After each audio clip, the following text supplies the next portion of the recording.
volunteer opportunities. So within our community, we connect with a lot of different agencies, and we connect people from young to elderly who would like the opportunity to volunteer. So our suicide support services, we are the only accredited crisis line in South Dakota. We are accredited by American Association of Suicidology. All of our staff here that answer the phone, whether they call in on our 211 line or the 1-800 line, all of our staff are fully trained crisis specialists. We also have, so we answer the National Suicide Prevention Lifeline number for South Dakota. So it's the 1-800-273-8255 number. And we are available in here 24 hours a day, 7 days a week. So we also have crisis texting, so people can text their zip code to 898-211.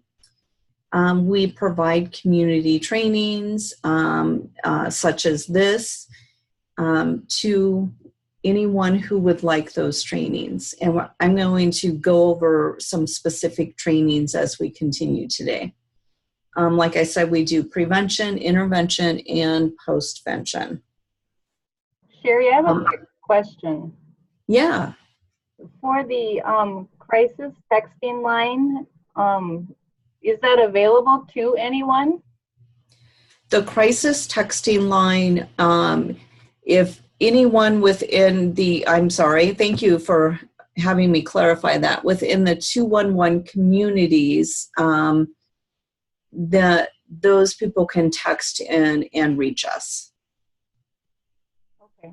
So we have, there are a couple other ones that aren't 211 communities that have paid for that access as well, right? yes. Okay. Yes. Okay. In 2018, we answered over 2,000 suicide-related contacts. So when I say contacts, that means calls and as well as those texting contacts as well. So when we get those calls, it can be related to someone calling in and having suicidal ideation. They may have a specific suicide plan, or there may be an attempt in progress. So I wanted to go over some terminology today. So I know that everyone has heard the terms committed suicide, and we are all trying to change that terminology to died by suicide, took their own lives, killed themselves. All of those terms work better than saying the word committed suicide, because a lot of times when we hear that word committed, we think of that person has committed a crime or something like that. We also say completed suicide rather than successful suicide. We never want to term suicide with that term successful. And if you hear me talking about a survivor of suicide, that is someone who has lost a loved one to suicide.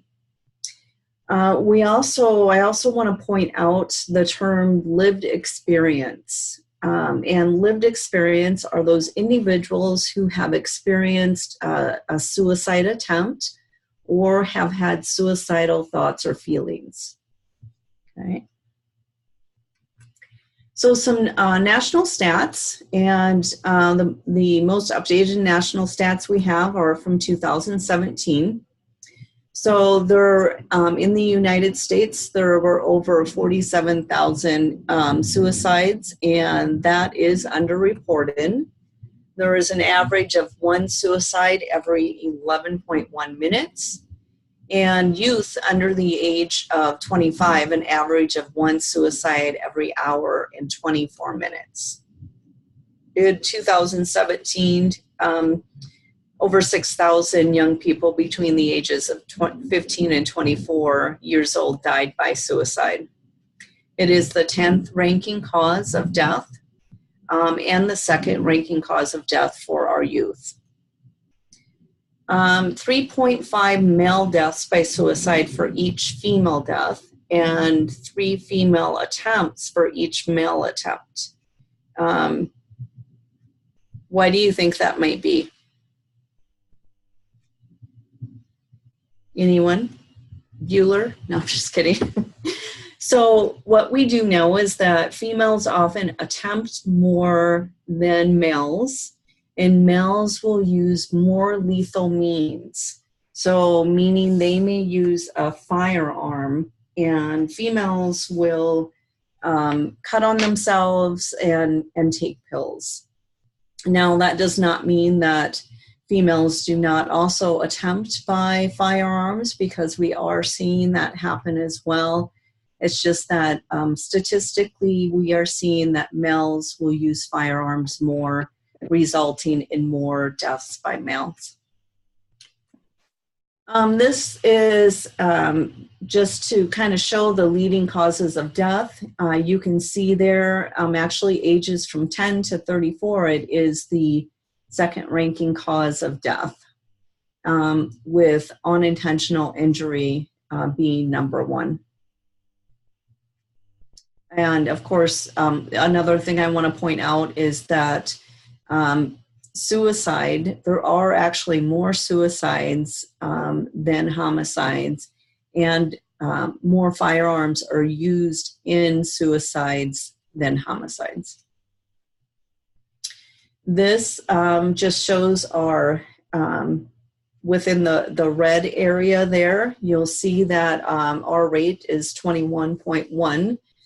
And I think a lot of that, looking at the coast there, I think people on the coast are maybe more open about talking about mental illness and more comfortable with sharing that. Whereas we still see some stigma here. I know that we are working on that and trying to do better with that, but not an issue for someone to say on the coast, hey, I'm going to go grab lunch and then I'm going to go see my therapist. Whereas in our area, people may be, I don't want to park out in front of the mental health center because someone may drive by and see my car. This again shows that South Dakota is ranked number 6. With a number of, in 2017, seeing 192 deaths by suicide. We are ranked 38th for the elderly, again, second for youth, and Native American rate is higher for than whites. I see that there was just a new CDC study that came out, I think it was just yesterday, so I didn't have time to update the stats here, but they are finding nationally that Native American rate is extremely, extremely high. So we are seeing that increasing. Firearms is the leading method used. In 2017, the national suicide attempt data, we have over 1 million attempts in the U.S. Each year, and that translates to 1 attempt every 27 seconds. And again, this is also underreported because someone may attempt suicide, they may take pills, expecting not to wake up. The next day they may wake up and then, not tell anyone about what happened. Again, the female to male attempt ratio, like I said, females attempt more often, and, using those means of medication or pills or cutting on themselves is statistically what we are seeing more of with females. what I want to point out is the 100 to 200 attempts per one youth suicide. So that's a lot of attempts per suicide, but looking at the elderly, it's 4 to 1. So we're seeing that, youth are attempting more often. They are more impulsive, whereas the elderly have more life experience and may research more. Okay, so the division of AAS devoted to the group of the Action Alliance for Suicide Prevention. I'm not going to pull up the website, but they are working digitally on the wellness and insight for that lived experience. So people who have attempted, having thoughts and feelings of suicide. And they also are working on responding to suicide loss survivors with grief and trauma and distress after a suicide, and have the U.S. national guidelines for that as well. And if anyone has a question, please just let me know as we're going along here. Sherry, Okay. I was also going to say that if you ask a question like you did before, I can monitor the chat box, and then I can okay. I can let you know what they're saying as well. So. Oh, great. That would be great. Okay. Okay. Survivors. Again, someone who has lost a loved one to suicide. So for each suicide death, we know that 147 people are exposed, more than 6 of whom have that major life disruption. There's an estimated of, in the US, of over 5.2 million lost survivors each year. So this is obviously widespread, and a lot of people are exposed to a suicide. Specifically, if there is a suicide in a small community, it affects that entire community, or within a school, it affects the entire school as well. So what we do know is suicide risk is greater in those survivors, and especially with children who have lost a parent to suicide. But also, we have to look out for, within the schools, those suicide pacts that sometimes we see in schools, and then also that contagion. Okay, so here's the video. I'm going to have Dodie pull it up on her end. We tried this earlier and it didn't work from my end. So Dodie, go ahead and pull that up. This is Kevin Hines. We had him come here and speak. He is a suicide, he talks about his lived experience with mental illness and his suicide attempt. And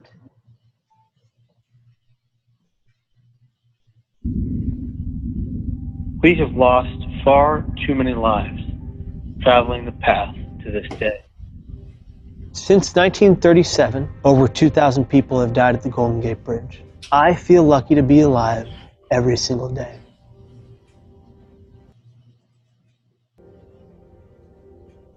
Of the thousands that have died off the Golden Gate Bridge, I am of the 1% who have survived.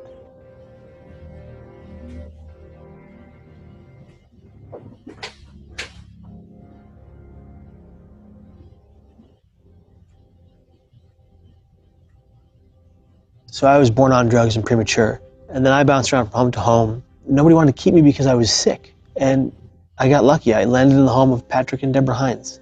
I had a great childhood. I thought, growing up, that everything's gonna be great, and then at 17, it all came crashing down. If you can imagine feeling that everyone around you is out to get you, trying to hurt you, and trying to kill you, and you believe that to be the truth. From the extreme paranoia, I exhibited symptoms of mania. From the mania came the hallucinations, both auditory and visual. And so with that and the bipolar disorder, I just was spiraling out of control. I vividly remember writing my suicide note. People don't get it. Like, I thought I was a burden to everyone who loved me, because that's what my brain told me, because that's how powerful your brain is. I got off the bus. I walked slowly down the walkway of the Golden Gate Bridge. You know, people rode by me, drove by me, walked by me, and a woman approached me. And she said, "Will you take my picture?" She said thanks, and she walked away. It was that moment I just said, nobody cares. The reality was that everybody cared. I just couldn't see it. I ran forward, and using my two hands, I catapulted myself into free fall. What I'm about to say is the exact same thing that 19 Golden Gate Bridge jump survivors have also said. The millisecond my hands left the rail, it was an instant regret. And I remember thinking, no one's gonna know that I didn't want to die. In 4 seconds, I fell 75 miles an hour, 25 stories, and I hit the water. I was in the most physical pain I had ever experienced. I have ever experienced. The Coast Guard was amazing. He was just so freaked out that I was alive that he just dove in and brought me on board. The guy said, "Do you know how many people we pull out of this water that are already dead?" And I said, "No, I don't want to know." The guy put his hand on my forehead, said, "Kid, you're a miracle." My father took one step into the hospital room, and I looked up at him and I said, "Dad, I'm sorry." And he said, "No, Kevin, I'm sorry." And if you think about it, both of our immediate reactions were guilt. Guilt that didn't belong to either of us. And even though I didn't die, I caused people a great deal of grief and pain. Just the day of my attempt still sits within them today. I asked my father if he still feared my death by suicide. He said every time the phone goes off, his first inclination is Kevin alive. I had that impact on my dad.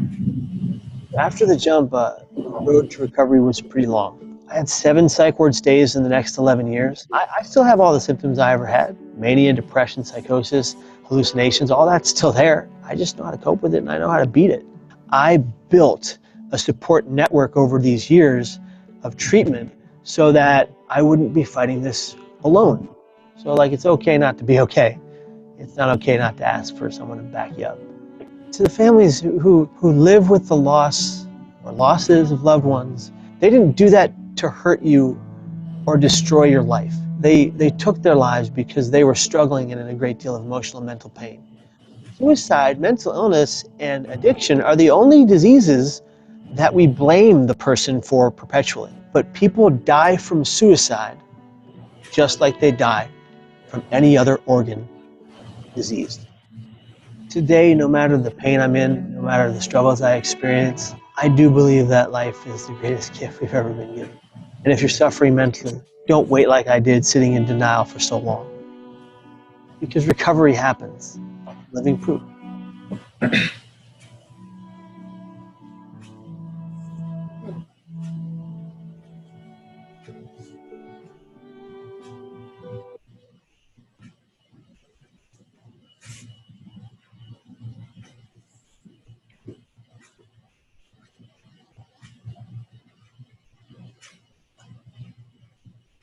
Okay, Sherry, you can share your screen again.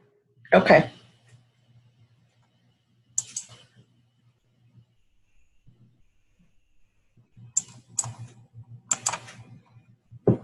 All right. So yes, he is a phenomenal speaker. If you ever get a chance to see Kevin speak in person, he does a lot of different videos, YouTube videos that are posted on YouTube. But if you ever get a chance to hear him in person, it's just awesome.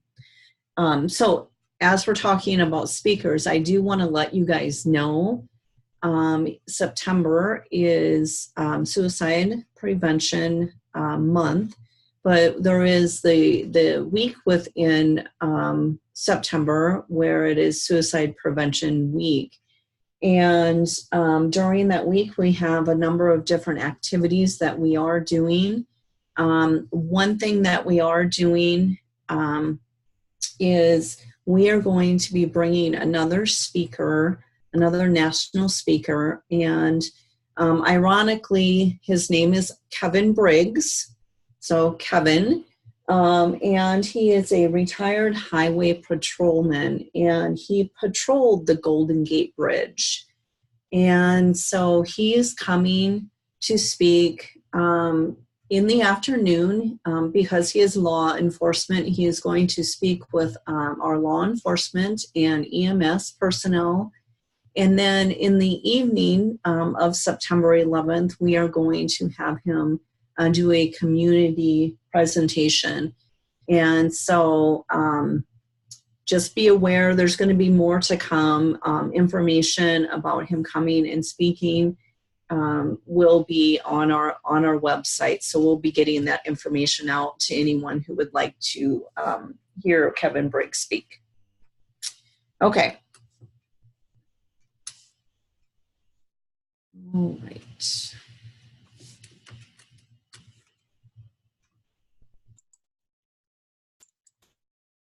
So Thomas Joiner's interpersonal theory. Thomas Joyner says that 3 things have to be present for someone to attempt suicide. The capability of suicide, not being afraid to die, thought belongingness, the feeling that they are alone, even if they are surrounded by people, that feeling that they are alone in what they're going through. And then the perceived burdensome, feeling that they are a burden upon their family and friends. So, there are some higher risk groups of people, with having that, the capability for suicide, the feeling of not being afraid to die. There are more people, some people that are at that higher risk, which would be law enforcement, because they see trauma. They experience that a lot in their job. So that puts them at higher risk, EMS. And then, of course, people who have already attempted suicide, that can put them at higher risk because them not being afraid to die. If they have grown up with trauma or seen trauma in their life. And this is also part of the reason why someone who has lost a loved one to suicide, that can put them at greater risk as well. So let's talk a little bit about risk and protective factors. So it does play a crucial role in the prevention of suicide for both individuals and communities. So if we decrease those risk factors, it generally decreases the risk. And of course, by increasing those protective factors, it can also decrease the risk of suicide. So suicide prevention efforts should identify and target specific risk and protective factors for intervention. So some major risk factors include, again, that prior suicide attempt, mood disorders. If someone has mental illness, specifically looking at depression, bipolar. Kevin Hines talks openly about his mental illness, and he has bipolar. People who have bipolar, the number one cause of death for people who live with bipolar is suicide. Now, I'm not saying that if someone has bipolar that they are going to attempt suicide, but again, statistically, that's what it shows. Substance abuse and access to lethal means. And we are going to talk a little bit more about lethal means. So if someone has that access to a firearm right there within that moment of crisis, forgot to put on my do not disturb, within that moment of crisis, and they have access to that lethal means, that could result in death. So preventing that access to lethal means and protecting them. So some major protective factors: effective mental health care, connectedness. Connectedness, that may be connectedness with not only within the family, but it may be connectedness within the school, connectedness with friends, or for adolescents, if they have at least one adult who is in their life, one positive adult, that is also a protective factor for them. And then contacts with those caregivers, okay? All right, so we are going to go into the history of South Dakota suicide prevention. And again, if anyone has any questions, anyone have any questions thus far? Actually, Sherry, yes, there is a question. I'm sorry, I can't hear you. You can't hear me. There is a question from B. Can you hear me Okay. now? Okay, and it says, since South Dakota is sick and we do have a large Native population, I am wondering why case managers are not reimbursed for our independent counseling. I'm sorry, you're muffled. I can't hear you very well. I'm okay. sorry. Can you pull up the chat? Pull up the stats for, No, the chat, the group chat. oh, okay, sorry. So if you pull up the group chat, it The is groups.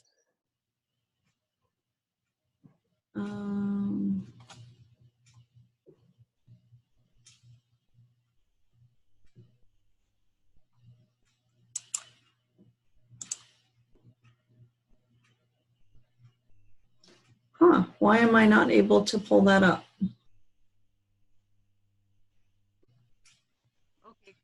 Okay, can you hear me now? Yeah, I can hear you better. Okay, so this is what it says.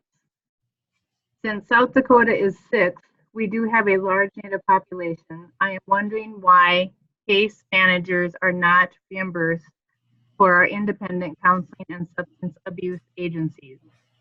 Case management is crucial for our rural areas filled with poverty. South Dakota is one of 14 states that do not reimburse for case management. Director of Counseling Centers on reservations are telling me their counselors have to take a lot of time to do case management as well. How can we change this? That's a very good question.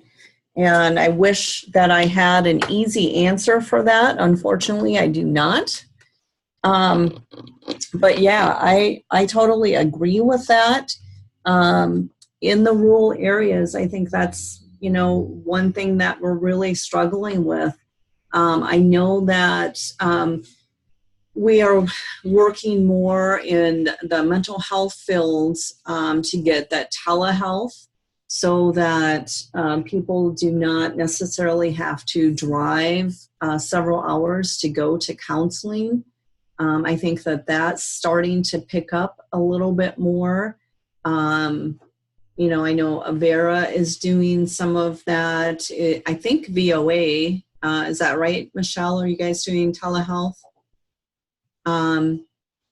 And some other agencies that are doing that. So I think that can be a positive thing. But I definitely agree with having more of that case management to help to guide people in the rural areas. Unfortunately, there's not an easy fix to that. But I think it's, giving them access to telehealth, at least, doing some things over the phone and things like that. Okay. Does anyone else have anything to add to that who's on the line? So Michelle did say that, yes, VOA has the telehealth. Yeah. So, those things are starting and I think are a positive thing in working with helping people in rural areas. Yeah. Okay, so the history of South Dakota suicide prevention, some of the early steps in the mid-1990s, our state, local, and tribal offices took part in our federally sponsored regional meetings for suicide prevention. The Helpline Center continued offering our crisis line in the Sioux Falls area that began in 1974. But also our community task forces were starting. So the first community coalitions focused on that suicide prevention, and they were first formed in Pierre and Sioux Falls in the 1990s. And, I think those task force are wonderful. We are a part of, here at the Helpline Center, we have our suicide prevention task force. And in fact, yesterday our task force got together and we visited all of the gun shop owners within the Sioux Falls area. And we talked with them about resources, warning signs for employees to look at. This movement started in New Hampshire when New Hampshire Task Force joined together with partnering with gun shop owners, and some information was created. And so we looked at that, and we also created some information based on theirs. And so I think overall it went very well with visiting with those gun shop owners, getting that information out there. Unfortunately, there have been some suicides in the past year where someone has gone into gun shops and then ended up killing themselves with a weapon that was purchased at that time. And so just bringing more awareness to them, going in on a neutral, we're not anti-gun or pro-gun, we are anti-suicide. So, and I know that many of the other task forces throughout South Dakota are doing wonderful things too. So this is a very positive thing for people to come together in the community and help with suicide prevention. The National Strategy for Suicide Prevention, that was released in 2001. In November of 2002, the public-private partnership, the work group, met in Chamberlain to explore developing our South Dakota strategy for suicide prevention. There was legislative support in March of 2003, and the South Dakota legislator passed the Senate Concurrent Resolution number 5, which established suicide prevention as a priority in South Dakota, and the calls for South Dakota strategy for suicide prevention. So that these are wonderful steps that kind of started this whole process of looking at how do we address suicide prevention within South Dakota. So the first draft was early June 2003, where the work group met, drafted goals and objectives to form the core of the state strategy for suicide prevention.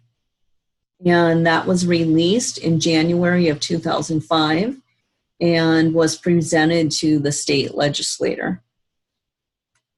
And some of those themes within the 2012 was that everyone has a role in preventing suicide.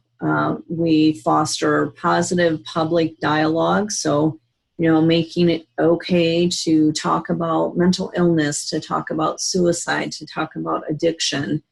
we address the needs of vulnerable groups, coordinate and integrate with those existing efforts that are already there, and then looking at, promoting those changes within the system and what we need to do to promote that. And then, of course, bringing together public health and behavioral health, because, working together, we can't individually do this alone. We have to work together to help with suicide prevention. And then reducing access to lethal means. So if you know someone who is suicidal, taking those steps to make sure that guns are locked up. And so there was also we have a brochure that talks about, here's some steps that you can take to reduce those access and make it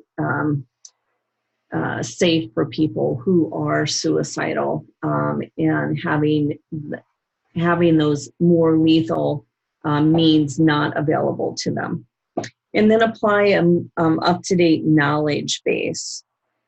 So for the strategic direction, they had 4 strategic directions, 13 goals, and 60 objectives. We're not going to go through all of these things, but you can go online and look at this. But the 4 directions are the mental and emotional well-being, injury and violence-free living, preventing drug abuse and excessive alcohol use, and preventing suicidal behaviors. That is the outer layer of that. And then, of course, the direction number 1 is healthy and empowered individuals, family, and communities, clinical and community preventative services, treatment and support services, and surveillance, research, and evaluation. Because we can talk about, how do we help people who are suicidal, but we also need to continue with our research and evaluating the best ways in order to help people. Okay, so and then of course, throughout this time, we also worked on, as we're looking at this, we noticed that we needed to update things as things continued. So there were updated national strategy for suicide prevention was released in 2012, and then another one which was completed in 2013. And there's that link there that you guys can go online and take a look at that as well. It is the completed book of the updated South Dakota strategies for suicide. Okay, so I'm going to talk a little bit more about the crisis line. Again, it's crisis line is that 1-800 number, the National Suicide Prevention Lifeline for South Dakota. In 1999, Helpline Center became certified by the American Association of Suicidology, and we expanded statewide so that anyone could call that 1-800 number and receive help at the time. Okay. And again, in 2018, we answered over 2,000 suicide-related calls across the state.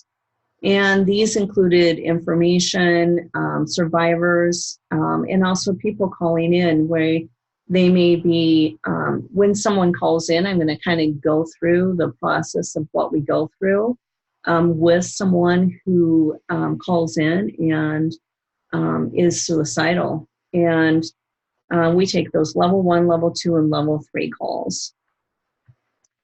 This is just some materials that were developed, and just to get the word out across the state that that 1-800 number is available for anyone who is feeling depressed, having relationship issues, drug and alcohol issues, abuse, gambling, and of course, those suicidal thoughts. So how does the Connection Center work? So this is when people call in or text in to the National Suicide Prevention Lifeline. Again, we do have trained crisis staff available. So if somebody calls in, we will ask them if they call in on the National Suicide Prevention Lifeline, we ask them, are you feeling suicidal? And we ask them 3 questions. Have you had a prior suicide attempt? Have you felt, are you suicidal now? Or have you felt suicidal within the past 2 months? If they answer yes to any of those questions, we complete a full suicide assessment, which then that's where we, within that assessment, look at those level of risks. And of course, if they are at a higher level of risk and we feel that we cannot keep them safe, one thing I do want to point out is that when people call into the 1-800 number, I think a lot of people think that we automatically call the police. We handle over 74% of those calls within our Connection Center, and we work with that person to make sure that they are safe. And the times that we do get law enforcement involved is when they are in progress of suicide, or if they call in and will not give up their means. If they call in, they may be intoxicated and have a gun right there by them. If we feel like at any time we cannot work with them to ensure their safety, that's when we will call and do a well-being check and make sure that they get that help. Okay. But we will make that assessment, and then we're going to work with them together collaboratively to work on their safety plan to make sure that they are safe. And we're going to go over what that safety plan is here in a minute. We also work with them on finding resources that are available to them. And then once we have established their safety, made sure that they are safe, we also do follow-up calls. And we're going to talk about those follow-up calls here too, as well as texting them information if that is something that works better for them, is by texting that information. But here is a sample of a safety plan that we go over and we work with them. So we look at,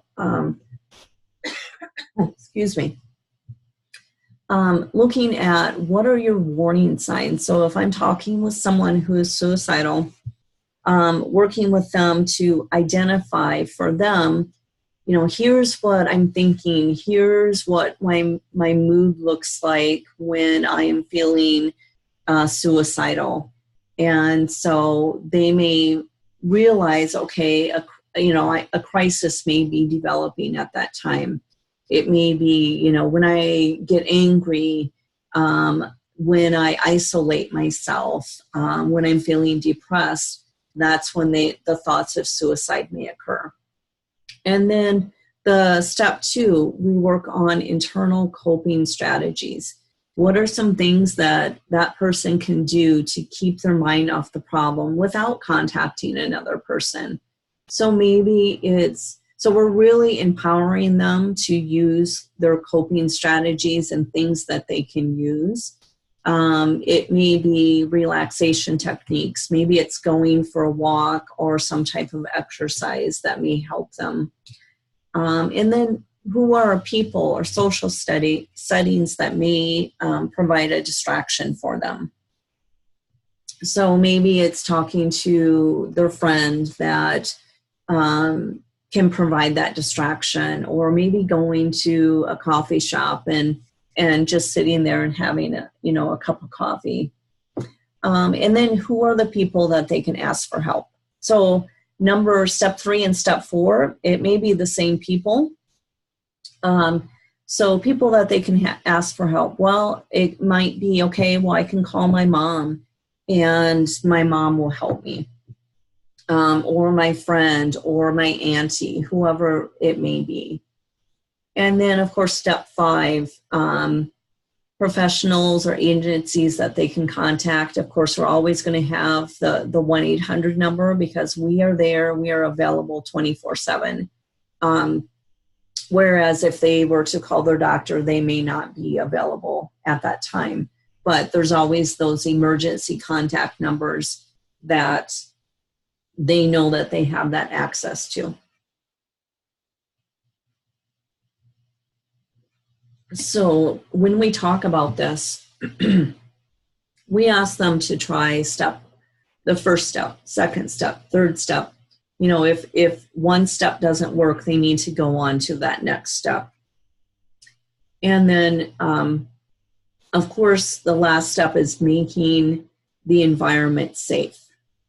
Okay. So if they have, and this is more, we may get other people involved, obviously, when we're doing the safety plan with them, especially, of course, if it is an adolescent who's calling in, we will get an adult, a parent, their caregiver involved within that situation as long as it is safe for that person. And so making that environment safe, making sure that any weapons or guns are locked up, medications are locked up or stored somewhere else. So just talking through those steps that we can take to make sure their environment is safe. And then, of course, you know, we've had this talk about, okay, here's all of the reasons that I want to kill myself. You know, what are the reasons that you want to live? Okay.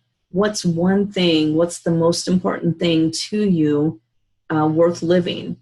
And so then we start talking about that. And as people are talking about this, if they are talking about future plans, you know, that's a positive thing. That's a protective factor, right? So if they can tell me, you know, what they plan on doing within, you know, their future, that shows me some positive protective factors that they do have. Okay. And then, of course, we have our follow-up calls. And so there are kind of two things here. We do call callers back within 24 hours, but if they, I guess I'm going to go back to this. If we find that we need to call them back in a few hours, we will do that. Okay.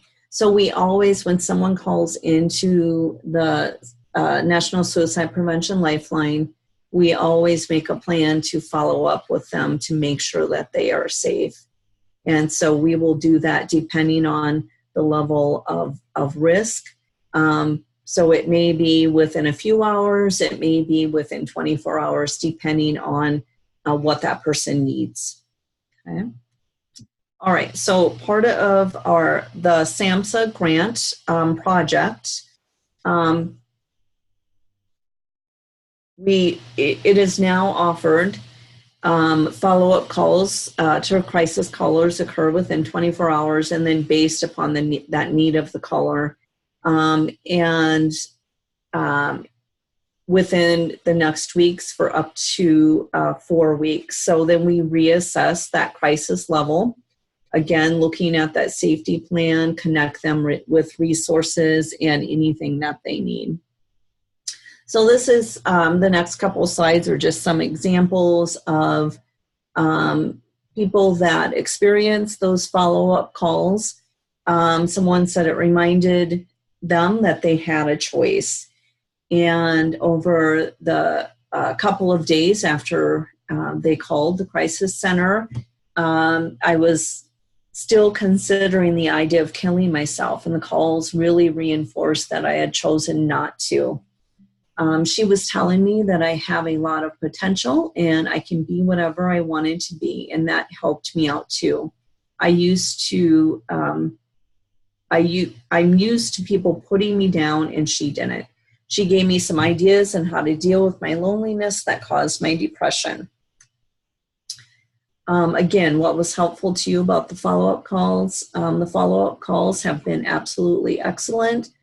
She'd given me suggestions, helped me find different organizations and groups that would help me out, which I've followed through on. So I would have to say the follow-up calls were extremely helpful. Okay. And then again, needing that to be checked upon and requiring maintenance. I was motivated enough to get out there and get to that support group. The initial call wasn't enough for me going. The follow-up calls were the catalyst that put me into action. So what we are seeing here is we know that follow-up calls do work and do save lives, and that's why we continue to do those follow-up calls. Another thing that we have is our crisis texting, and this program we also have our what we call our Text for Help program. So this program partners with high schools to present those crisis texting programs. So what we do is we meet the students where they're at. So we all know that teenagers, adolescents would rather get on their phones and text versus picking up the phone and calling. So we will go into the high schools, do a presentation, letting the students and faculty, teachers know that this is available to students 24/7. We make sure that they know, giving them those materials that are available to them, and they can reach out not only for themselves, but also for family or friends. And I'm going to talk a little bit about what are some of those reasons that people have texted in. But what they would do is they would text I care to 898-211 within those schools that do have the text for help. And right now, currently, we are in over 45 schools within South Dakota that have that texting program. So some of the top issues identified have been suicide, relationship conflicts, loneliness, support, academic struggles, pressures. We get people that will occasionally text in wanting help with their math homework. And so when I present to the students, I do let them know that we will help them to get help with their homework, but I would not ask me to help you with your math homework because it may not turn out very well. So, just jokingly with them, no, but seriously, I would not have someone ask me to help with their math homework. That's why I am in the field that I am in, not in math. So also emotional distress, and again, we're in over 45 schools. We have reached many students to educate them about this crisis texting program that is available to them. The average text time is 90 minutes. When someone texts in, we answer that text immediately. And then, of course, text back and forth. We are not on our phones texting them. We have a computer system set up with those texting. We've had over 359 text conversations in this past year. Our successes that we've seen, it encourages and improves access for teens to reach out for help. A lot of times what we do is we go back, refer them back to their school counselor or any other service that they may need within their community. The level of crisis in teens is reduced after the texting. And then, of course, again, we offer those follow-up texts, which, of course, we already know that doing those follow-ups are very helpful and help to prevent suicide. Teens indicate finding services helpful and beneficial to them. Ultimately, we make it easier for those teens to get access to those effective services that can help them to cope with those thoughts and feelings that they are having. And then, of course, working with them to save lives. So this is, I want to talk about a 5-year SAMHSA grant project, which unfortunately is ending here in September of 2019. But I'm going to go over some of those services that we have as a part of this grant.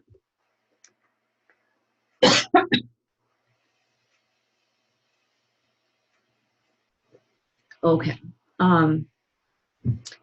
So we offer, and I know this is maybe confusing because we call it follow-up calls, but this is different from our follow-up calls when someone calls into the 1-800 number. So it is follow-up calls to youth that have been discharged from an inpatient behavioral health setting. So if they've gone into a setting having suicide ideation, some type of lived experience, or having a suicide attempt, then what happens is the Avera, Rapid City Regional, HSC, these were the times that they came on board.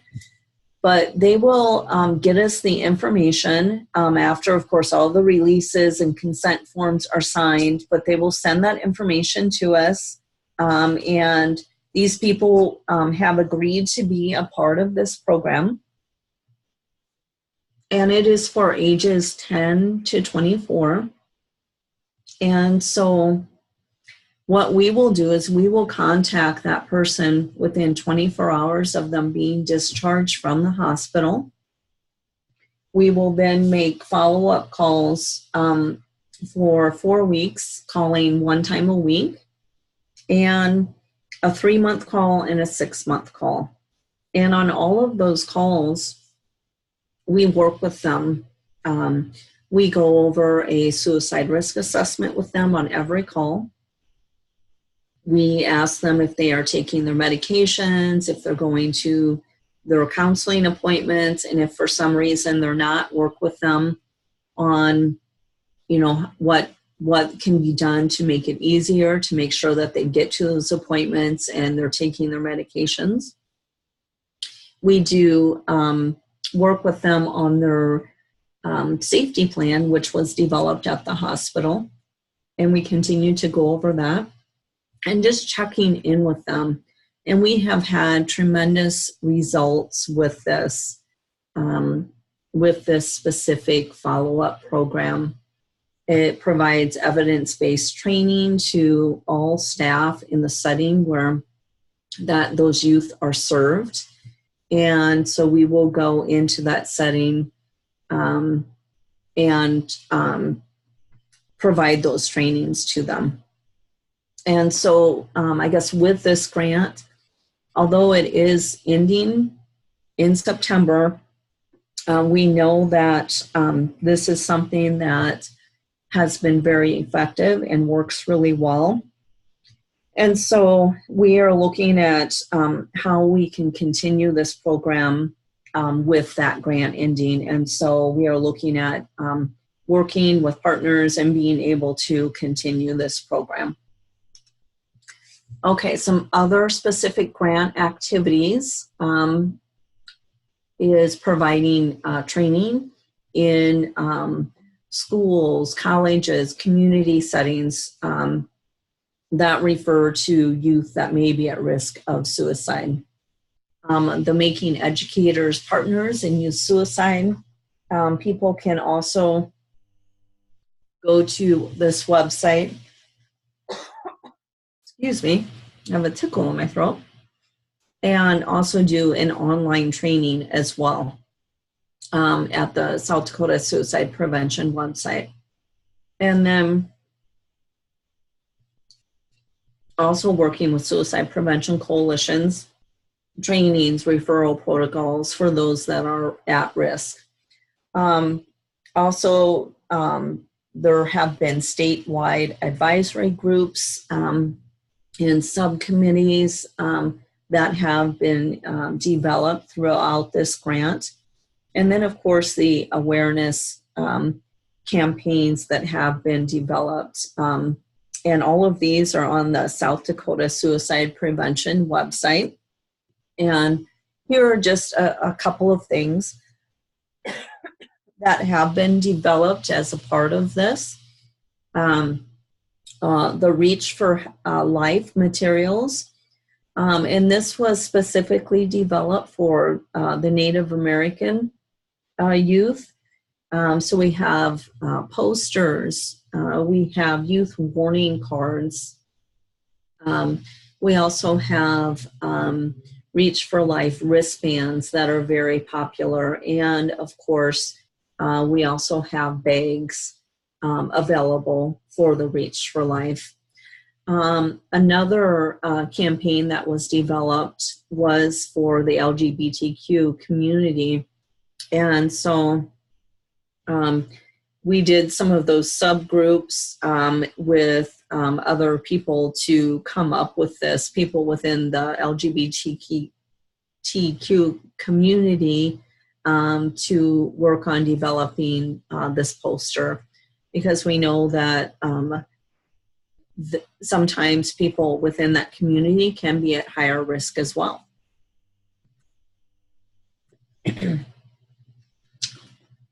So, of course, practicing evidence-based prevention means that we have to use the best available research and data throughout the process of planning and implementing our suicide prevention efforts. Okay? And so we looked at making decisions based on that best available scientific evidence, using data and information systems, applying program planning frameworks, engaging the community in those decisions, conducting sound evaluation, and disseminating what we have learned. And so this was kind of the template with the community project. And so that's what was used to move forward. Some of the prevention trainings that are offered within South Dakota are QPR, Question, Persuade, Refer training. It's been offered in the state since 1998. And that QPR can be anywhere from 1 hour to 2 hours, depending on if role plays are done within that setting. And of course, I always like to do the role plays. Sometimes people are not big fans of role plays, but and then there's the QPRT, the Question, Persuade, Refer, and Treat. And so it's a suicide assessment and management training. So for those clinicians who are able to assess suicide and, of course, treat suicide. And then ASSIST, Applied Suicide Intervention Skills. The ASSIST trainings are a 2-day training. It's a wonderful training. If you ever get the chance to do any of these trainings, I would definitely recommend that. So the ASSIST training looks at more in depth throughout the 2 days, and there's a lot of practice and role play within the ASSIST training, and looking at yourself as an individual and what our prejudice may be, and then how we use that to help other people. Okay. And then just learning all of those skills in order to help someone who is suicidal. And then, of course, there's the Safe Talk Suicide Alertness for everyone. We also have, throughout the state of South Dakota, safety planning. And safety planning is kind of based on what we kind of just went over with looking at that safety plan. Of course, it's a longer training than what I just did. Also looking at means restriction, which, you know, we're looking at moving, again, that terminology from means restriction to means safety. Because by restricting someone from something, that puts their defenses up. And so we're looking at changing that terminology from means restrictions to means safety. But that is also another training that is provided. Mental health first aid is an 8-hour training along with a youth mental health first aid. Youth mental health first aid focuses on people who work with youth. And so looking at mental illnesses, identifying how do you identify them, understand and respond to those signs of mental illness and substance use disorders. Any questions so far? Yep, Sherry, there's another question from Dee.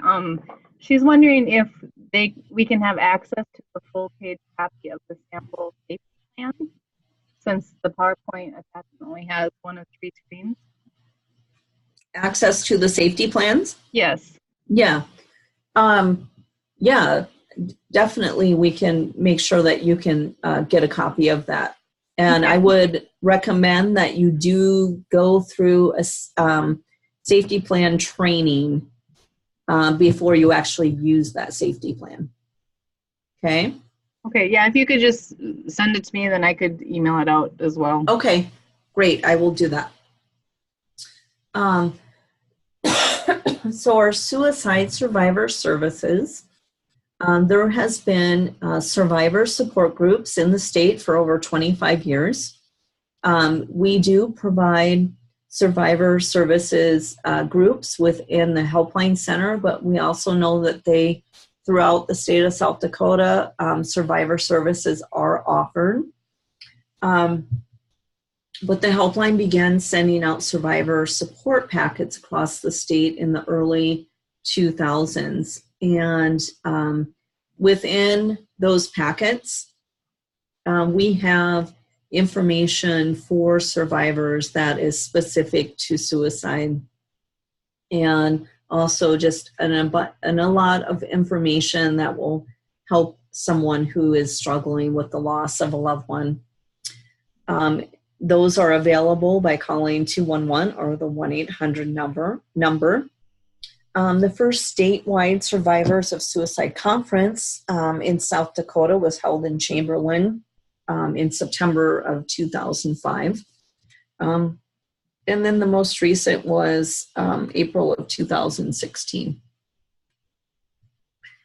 So within the state, I know there are 2 local outreach to suicide survivor groups.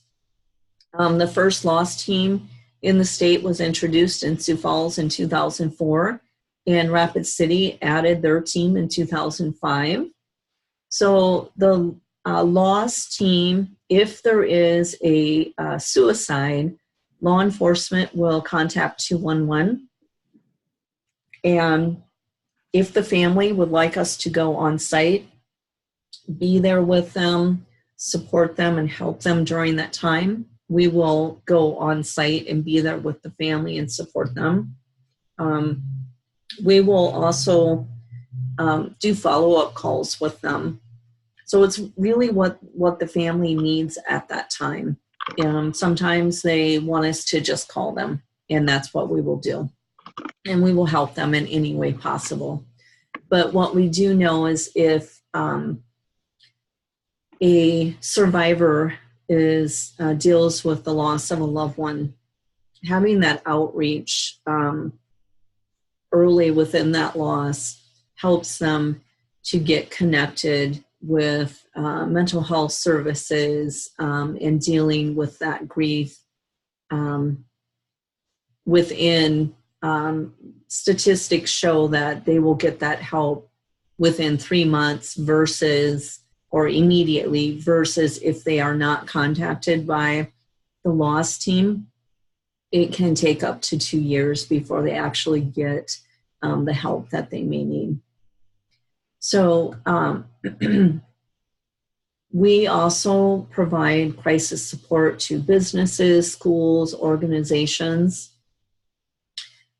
So again, if there is someone who dies by suicide, we've gone out to schools and provided support and did some crisis debriefing with students. We have also gone into businesses and also done the same thing with employees. Within those communities as well. So we have, again, the crisis line, calls from survivors are very common. And so we also see working with survivors as suicide prevention, because as I stated earlier, survivors can be at higher risk of suicide. We also have children's grief books and resources, and we have a quarterly survivors newsletter. Anyone who would like that can get signed up. In November 18th, each year is the National Suicide Survivors Day. We usually do some type of event on that day. Last year, we made ornaments remembering, in remembrance of the loved one that was lost. And then we also released butterflies. Each survivor was able to get a butterfly at the butterfly house and release that butterfly within the butterfly house. So we have a lot of different events and things that we do to help survivors come together. We have our Step Forward walks. We just finished our Sioux Falls walk in June here.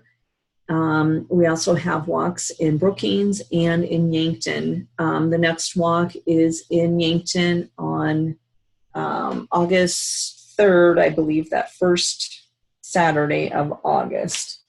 So if you haven't been a part of those, they are very good, very healing. People that come out, people who have had lived experience, people who want to spread awareness for suicide prevention, and survivors walk in memory of loved ones as well. We also have school resources. Preventing Suicide, a toolkit for high schools. This provides information on how to reduce suicide risk among high school students.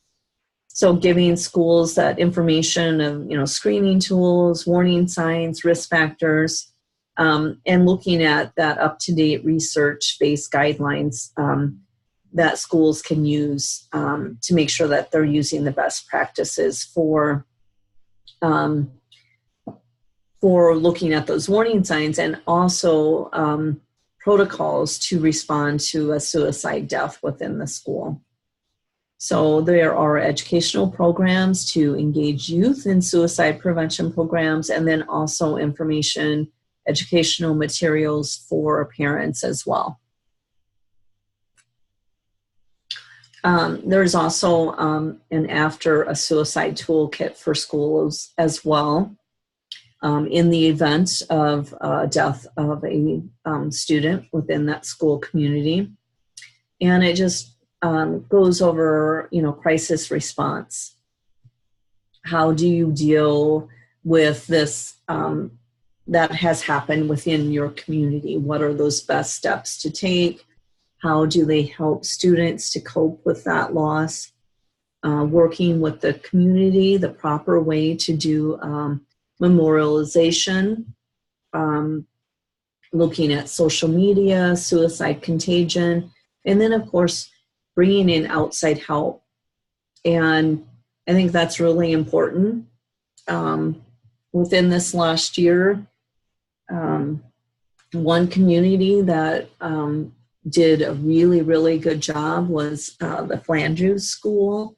They brought in, and I think a lot of times this happens where outside resources, other counselors from schools, other counselors within that community, mental health counselors will come and be accessible for students. I know that, we also went in and did a group and met with students. And so the whole community rallied together to help to support those students. And so they did a really good job with this. And, I would recommend this to all schools to make sure that they have a protocol in place for preventing suicide. And if, God forbid, a suicide ever happens within the school, the correct way to respond to that. And then looking at how they move forward within the school and the community. Other school components, other pieces of suicide prevention in schools include, promoting emotional well-being and that connectedness among students. We know that having that connectedness is a protective factor for suicide. Identifying those students that may be at high risk and making sure that those students get the help that they need. Having, again, those crisis response plans in place before anything happens within the school. Making sure that all staff and faculty are trained in suicide prevention and knowing those warning signs and how to respond to that. And then, of course, the overall school response plan and having that in place. Okay. Here is some information for websites where people can go and look at some information. The South Dakota Suicide Prevention website was launched in May of 2005. This website has a lot of good resources, and I'm going to show you some information here. But it reintroduced after a major revision in 2012. It included discussion boards for coalitions, trainers, prevention specialists, and can post messages and share resources. And then within this website is a calendar of events so that throughout the state you can look on here and see any upcoming trainings or events in your area. So here is just a snapshot of what the website looks like. The campaign, Be the One South Dakota campaign, was launched through the South Dakota Suicide Prevention. So that campaign was launched and is a part of this website as well. And then, of course, information about suicide, getting help, ways that you can get help, professionals and how they can connect, events, specific populations. So there's resources on this website for teens, Native Americans, just different populations, and then survivor information, and then some toolkits. So some of the toolkits that I just talked about are also on this website. So if you have never been on this website, I would definitely encourage you to go and look at the information on the website. So yeah, these were the ones that I just went over. just some more information about the website. Again, okay, I guess I'm going through some specific things. So looking at those specific populations, like I said, teens, Native American, college students, LGBTQ community, seniors, parents, veterans, and then of course within the workplace, some information regarding that as well. But here's just kind of a snapshot of that. The page for teens just talks about the, knowing that the teens in South Dakota, giving some statistical information there, looking at warning signs specific to teens as well, and then how you can help someone. And then here's some other information. So awareness and outreach. Some information within for a clinical guide or emergency department, and looking at, is your patient suicidal?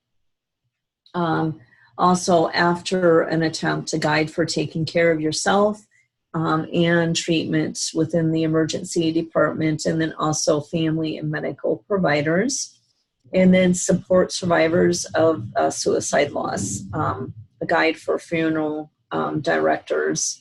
So it's really important for, for everyone to be aware of suicide prevention, because, these are the places where people encounter that.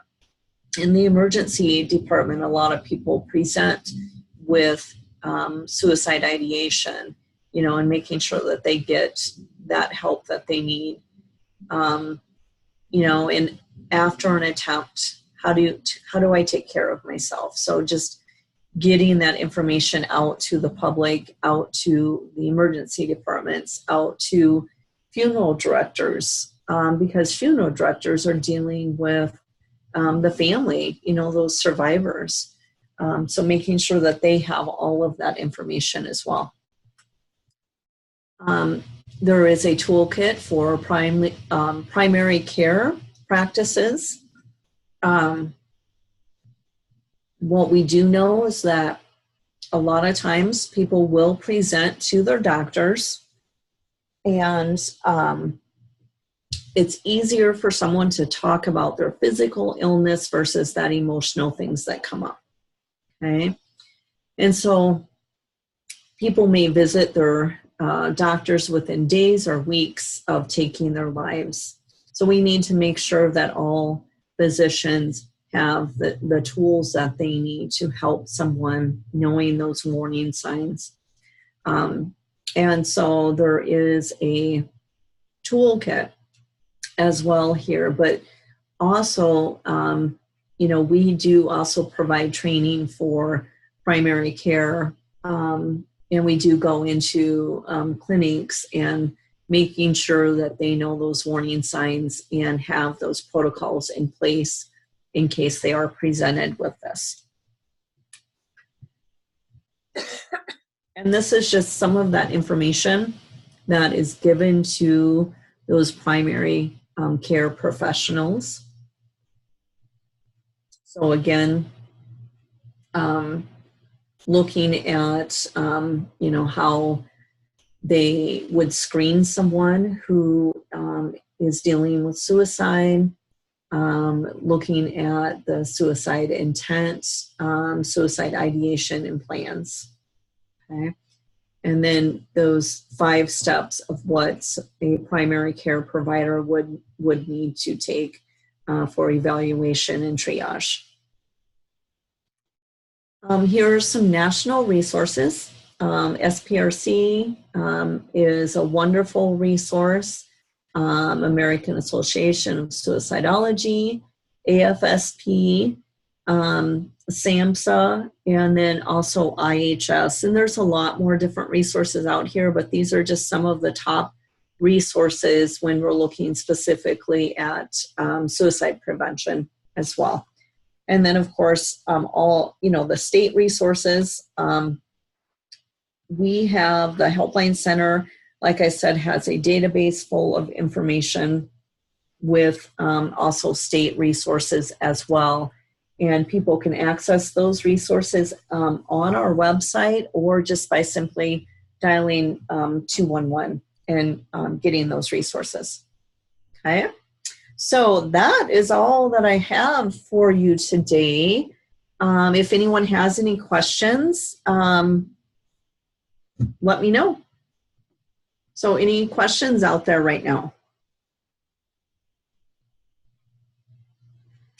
Okay, just watching the chat box to see if anybody has anything.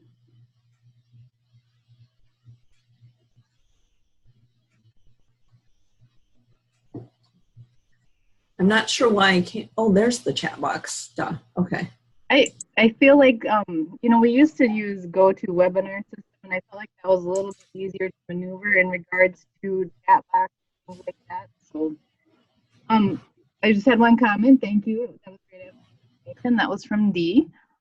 So what I will do is I will send the information that was requested after I get it from Sherry. I'll send it out to the participants. Okay. And then, yeah. So, and then I'll also send along your contact information would be on the PowerPoint that we received. So Yes. we use Helpline Center a lot for all different kinds of resources. I really appreciate you guys being able to hook us up to the different resources that we use at trainings and things like that. So, yeah, thank you. Yeah, thank you. Sherry. Just for the rest of the participants that are still on, I had sent out the Survey Monkey about best dates for the ethics course. And so what I'm going to do is an email right after we hang up here, just to see, I have just speak in the dates. I want to see if when you would rather watch that email and respond, and we will get that scheduled. I don't know why I'm muffled. That is let me mute Sherry there. Okay, so I will be sending out an email about the ethics, so watch for that. Thanks for joining, everyone.